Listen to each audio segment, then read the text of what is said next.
I would like to start with a question. Have you ever cried for 45 minutes locked in your car in a parking lot before going to a restaurant to hang out with people that you just met, and by the way, they're really friendly? Well, I have. Locked in that car, every part of my body was telling me, please drive back home. What are we doing here? But there was a voice in my head, a glimpse of the version of me who was determined to reach her goals. A glimpse of the version of me who wanted to go out and interact, make some friends after a whole year of being in silence. I came to this country from Peru 2 years ago, and I didn't know that coming to a new country also meant losing my voice, losing a part of me. I got my first job within a month of coming to this country. However, my ears were not trained to understand native speakers and, of course, their slang. I ran into a mean manager who will purposely speak faster just so that I couldn't understand. I ran into mean coworkers that will make fun of me because of my accent or because I did a mistake while speaking. And this single experience, as small as it sounds, was enough to shatter me down for a whole year, where I didn't interact with anyone, and I didn't speak out for myself. Have you ever stayed quiet in the corner of the classroom, knowing that you have the right answer, unable to raise your hand? I have. Have you ever let fear stop you from chasing an opportunity? I have. And this is quite often. We let fear control us. But why do we fear public speaking so much? Why are we so discomforted by the feeling of uncomfortness? And most importantly, how do we make all these negative feelings go away? How can we stop fearing public speaking? And that's the question I'm about to talk to you guys about that. And if you're still listening to me, you're probably also scared of public speaking, but you know you want to change. You know you want to change, and you know you need public speaking to be able to make an impact in the world. You want to have that tool on your side. So no worries, because with this talk today, I'm going to give you the ultimate tip to stop fearing public speaking. From my experience as an English as a second language student, I've realized that many students like myself, we're deeply scared of public speaking just because we're scared of mispronouncing a word, using the wrong word at the wrong time, using the wrong grammar, being made fun of, being judged. But in fact, you guys need to know that native speakers struggle with these problems as well. A study from Chapman University has demonstrated that Americans fear public speaking the most, even more than the fear of death. So this just proves one thing. English is not the problem. English does not define who you are. That's my first tip. Language does not define who you are as a person.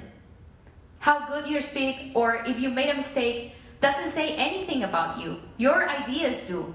And language is a tool that you have the privilege to have to show everyone around you who you truly are.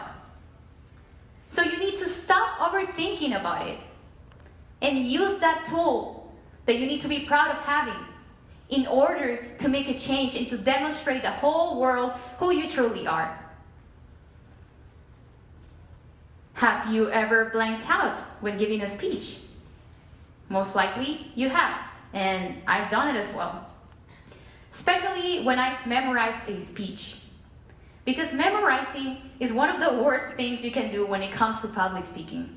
It just immediately makes you sound robotic.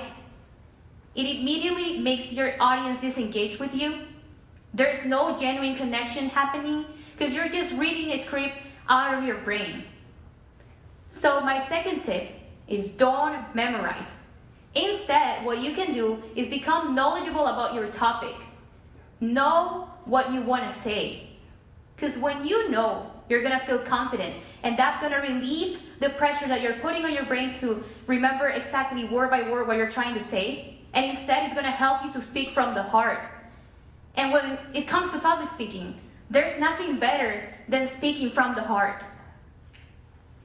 than speaking with passion. That's what you guys need to try to do. But wouldn't life be easier if we could just hit pause, like if it was a movie, in whatever moment we want to? Wouldn't it be easier to go back in time and start over every time we messed up? Of course it will. But there's no such thing in life as pausing. It's impossible to pause time. It's impossible to go back in time. And most people won't listen to you if you're messing up over and over again. And that brings me to my third tip. Practice without pausing. It doesn't matter if you made a mistake. It doesn't matter if you stuttered a little bit. There is no time to pause. You can do this while recording yourself and posting it on social media. You can time yourself while looking at yourself in the mirror and talking to you.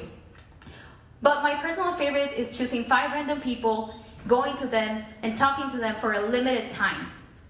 A time in which you have a mission to accomplish a message. And you only have 5 minutes. There are no second chances. There are no time for pauses, just like real life. And sometimes in moments of crisis, like the one I had a few minutes ago, we tend to ask ourselves, why am I here? What am I even doing here? This is just the fear talking. This is just the imposter syndrome trying to take over your mind. But these are the times in which you need to talk to yourself the most. You need you. Which is why my 4th tip is remind yourself, why are you doing what you're doing? Why are you presenting in front of the class? Why are you giving a TEDx right now? Why are you advocating for students or for yourself? Why are you debating? Why are you trying to convince someone? There's always a reason. That reason is your purpose, your motivation. And that motivation is way bigger than any fear that you could feel when you're on the stage. But the truth is that none of these tips will actually work if you keep running away from every opportunity you have to speak in public. That is nonsense. It's like trying to get to a new destination without even trying a different road. And I understand that putting ourselves in these uncomfortable situations requires discipline. It requires sometimes failure. It takes a lot from us, a lot of courage. But it's something we need to do to improve. Which is why the ultimate tip to conquer public speaking, to stop feeling fear, to stop feeling anxious, is exposure therapy. Just to make sure I get it right. Exposure therapy is confronting fears in a planned, intentional way to prevent avoidance. But I know this is extremely efficient because I've tried it myself and I've seen a lot of people try it. The only bad side about this is that it is extremely uncomfortable. And none of us like to be uncomfortable. When in reality, uncomfortable situations are the ones who make us grow. Those are the situations that sometimes we need to improve. So instead of avoiding them, go find more opportunities like this. Go practice exposure therapy. And you can start by small things, like getting out of a car and going to socialize, going to make some friends. That's how I started. And once I accomplished that, once I felt comfortable, I move on. I got leadership opportunities in different clubs. I got leadership opportunities at the student government. I even went to an interview that was part of the selection process to attend to a competition. Of course, after the interview, I went home back crying because I thought I did terrible, but in fact, I got selected. Not only that, but I won first place on that competition. And that would have never happened if I would have never tried. I also became a teacher for kids. I teach them graphic design, and kids, they are the toughest audience. They will tell you straight to your face, Miss Nicole, that's not how you say this word. But it's totally fine. This is an example of how I just keep pushing myself so that I can step out of my comfort zone and I can improve and grow as a person. Exposure therapy is what got me here today.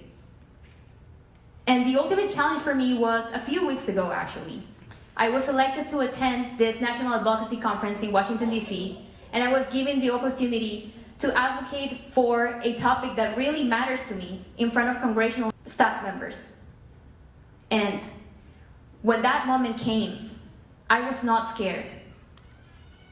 I was not nervous. I felt butterflies in my stomach, but those butterflies were because I was eager to speak. I was excited to be able to use my voice to make a change.